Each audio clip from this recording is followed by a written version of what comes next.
Les amis, comme vous le savez, je suis un grand philosophe et en ces temps un peu frisqués, je me suis dit que c'était une bonne idée de parler d'un sujet qui a quand même son importance.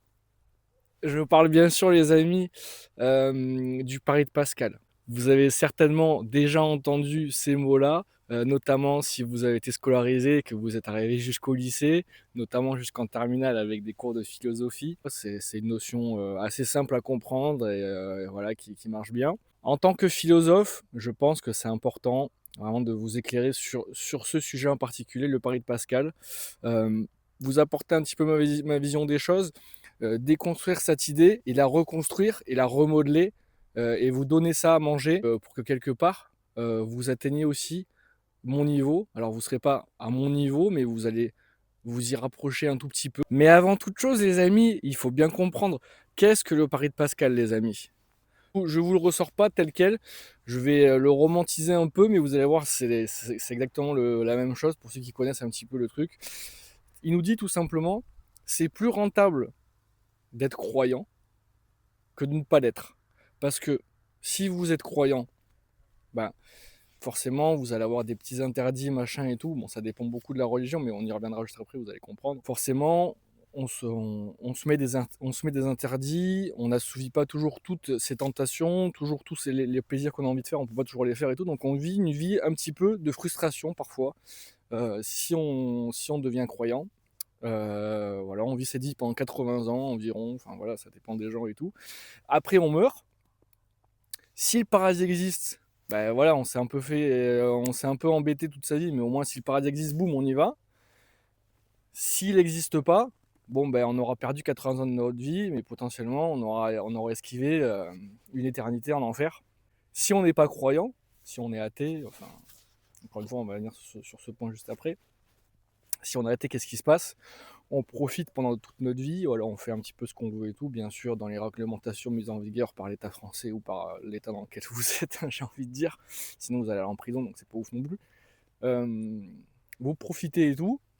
Une fois que vous décédez, bah, si tout ça était vrai, si le paradis existe et tout machin, bah, potentiellement vous n'allez pas y aller, en tout cas vous allez réduire vos chances d'y aller. S'il se passe rien, si vous aviez raison qu'il se passe vraiment rien et tout, bah, vous avez profité pendant 80 ans, donc c'est plutôt cool parce qu'après il n'y a plus rien.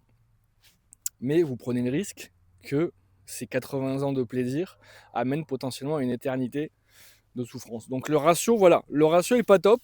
C'est ce que veut nous expliquer Pascal, c'est que le ratio est pas top. Vaut mieux, dans le doute, se priver pendant toute sa vie, euh, plutôt que prendre le risque de passer une éternité en enfer. Sur le papier, les amis, et quand vous êtes au lycée et tout, que vous n'êtes pas encore très très éveillé sur tout ça et la philosophie, machin et tout, vous pouvez vous dire, Pascal finalement a plutôt raison au final. Et son argument reste intéressant.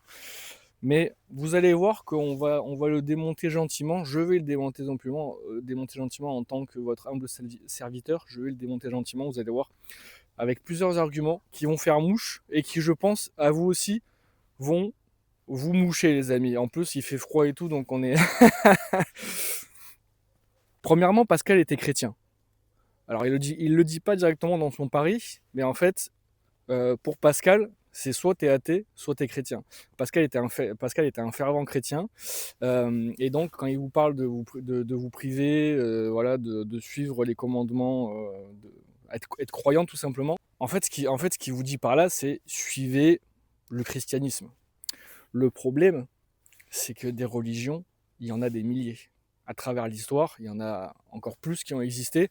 Mais là, globalement, en 2025, il y en a des milliers. Alors, il y en a vraiment que quelques-unes qui sont utilisées par la grande majorité de la population. Mais factuellement, encore aujourd'hui, il y a des milliers de religions. Euh, et donc, il y a un problème qui se pose, c'est que si Dieu existe et que Dieu s'est révélé dans une religion, quelle est la vraie? Parce qu'il y en a, encore une fois, il y en a des milliers. C'est possible que vous viviez une vie de frustration toute votre vie en suivant les commandements du christianisme et que, par exemple, l'islam soit vrai. Et donc, boum, enfer. C'est possible que vous soyez musulman toute votre vie et qu'en réalité, la vraie religion, c'est l'hindouisme. Ou alors, c'est une religion de je ne sais quel peuple ou tribu au fin fond de l'Amazonie ou j'en sais rien. Alors des arguments comme ça, je pourrais en citer plein, mais je vais me concentrer les amis sur l'ultime argument, le seul et unique que vous avez besoin d'avoir pour avoir la réponse absolue et véritable au pari de Pascal.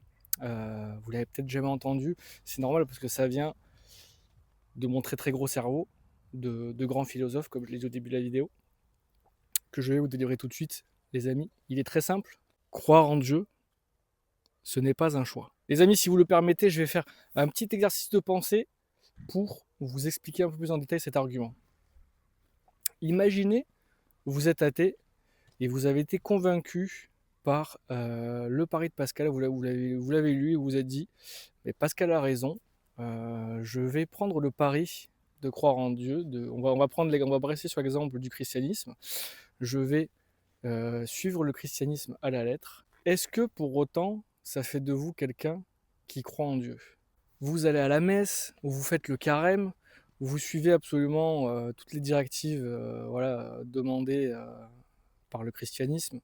Vous vous abrogez de certaines de vos pulsions. Voilà, imaginons que vous êtes homosexuel en plus, voilà, vous abrogez tout ça. Vous décidez de mener une vie pieuse au regard du Nouveau Testament. Est-ce que pour autant, après avoir fait tout ça, est-ce que cela fait de vous quelqu'un qui croit en Dieu? La réponse est non, les amis, la réponse est non. Vous n'êtes pas quelqu'un qui croit en Dieu, vous êtes un athée qui suit les rites du christianisme. Et parce que vous pouvez pas vous forcer à croire en quelque chose. C'est soit vous y croyez, vous avez un cheminement personnel, etc., tout ça qui vous fait à un moment donné vous réaliser, oh, Dieu existe, mais vous pouvez pas comme ça, hop, ça y est. En fait, j'ai changé complètement d'état d'esprit. Maintenant, je crois en Dieu. Alors qu'avant, je n'y croyais pas du tout. Et maintenant, je crois en Dieu. Ce n'est pas possible. Et du coup, dans cet exemple, pour vous, qui avez décidé quand même de prendre ce pari, qu'est-ce qui va se passer à la fin de votre vie? Si le christianisme est vrai, ou la religion que vous avez choisie s'avère vraie, vous arrivez devant Dieu. Qu'est-ce qui se passe? Au mieux, ça n'a absolument rien changé. Et Dieu voit que vous n'êtes pas croyant, donc il va juger votre vie en fonction de la religion que vous avez choisie. Au pire, les amis, au pire, vous allez en enfer. Et oui, parce que non seulement vous avez menti aux hommes, mais vous avez aussi menti à Dieu, les amis. Vous avez prétendu pouvoir duper Dieu en lui faisant croire que vous étiez un bon chrétien, ou un bon musulman, ou un bon juif, ou j'en sais rien, alors que vous saviez pertinemment que c'était faux, et que tout ça n'était juste un pari. Vous avez basé votre vie, votre pseudo-dévotion à juste un pari pour, au cas où, sécuriser une place au paradis et éviter l'enfer. Donc au mieux, ça n'a rien changé. Au pire, si Dieu est un petit peu tatillon et qu'il aime pas trop les menteurs, vous avez sécurisé votre place en enfer grâce à Pascal. Merci Pascal. Voilà les amis, vous connaissez maintenant l'argument ultime face au pari de Pascal. Alors cette vidéo n'a pas pour but de vous dire que Dieu n'existe pas. C'est simplement pour vous dire que l'argument du pari de Pascal n'a aucun sens et que si quelqu'un l'utilise, vous saurez maintenant comment y répondre. Voilà les amis.